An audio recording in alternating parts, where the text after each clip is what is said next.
Well, hold on. So we are talking about your mom's siblings in Australia. So who was the oldest? Do you remember? The oldest was Uncle Arthur. Arthur, and he was killed in World War I? Yes, in World War I. Do you know where? Somewhere in France. So it's Arthur Lorimer, right? Lorimer. Lorimer. Lorimer. Uh-huh. Was he the oldest? And then there was Uncle Bob. Uncle Bob. And he disappeared in New Guinea before the war, way back. See, we're talking about late 1800s, early 1900s in there. And it is rumored. What? Did he go up there to build a bridge or something? Well, he was a civil engineer. Now, he worked for the government, for the Australian government. And, of course, Australia had territories in the Pacific. New Guinea was one of them. Since then, of course, the New Guinea has become, has obtained its independence, and so that's a complicated story. But back in those days, it was more or less under the jurisdiction of the Australian government. So, and so he was up there, a long time, and I know very little about it. My mother didn't seem to know much about him either. Well, who started the rumor? Well, I mean, I think that the government called my dad and said Bob's gone. He just disappeared out in the jungle when he was going out to survey for a bridge. And was never seen again. How do you know he didn't just fall down a rabbit hole? I didn't have rabbits. No, but they did have cannibals. It was a pretty wild, untamed, territory, and the natives did not like being subjected to the British government. And there were, there was a lot of cannibalism still going on. I mean, it was a big thing, really, in those early days. Not too much law enforcement, they have an uprising, they bring a gunboat in and throw a few shells into the villages and go on off. Anyhow, that, and as I say, there was, I don't know what happened to the etching, but there was an etching that he had sent down to Skip, I guess. Skip and Banny was my, your grandfather. The skipper. And what's the grandmother's name? Well, we called her Banny. Her name was Esther. Right, I knew the Esther, but what do you call her? Banny.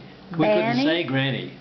Oh, Banny, okay. Banny, yeah. Banny. And the skipper's name was William? George Lorimer. George Lorimer. Okay. And so the etching?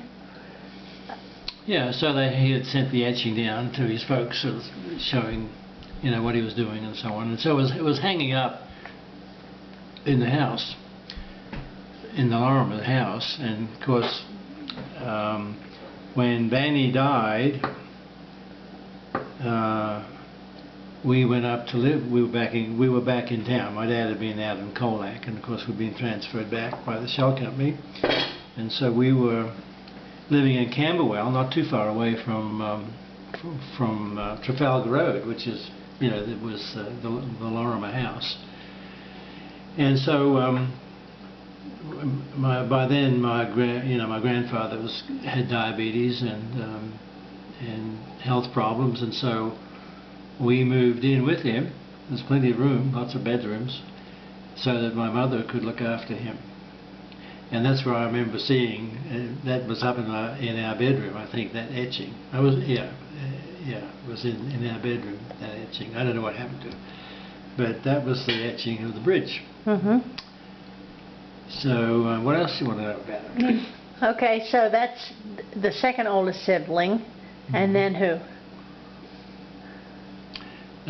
There's still Uncle Norman? Yeah, Uncle Norman was next. Next, so three boys. Okay, Uncle Norman. Uncle Norman, never married. Right. Went to medical school and went right into the First World War from there. And, as you know, he was a war hero, decorated, received the Military Cross, which is the second highest award for bravery in the British Empire. And he got that for, it was trench warfare, and one of the soldiers had his legs shot off in no man's land. They'd gone out to attack the German trenches and had his leg blown off, and they got pushed back.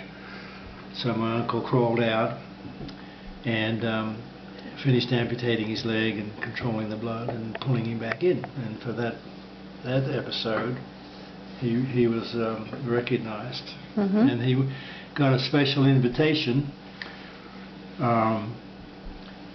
by the king to come to London. He was commanded, as they said in those days, you are hereby commanded to attend a ceremony in Buckingham Palace. And so he did. He went on the ship and went to England and got his award from the king.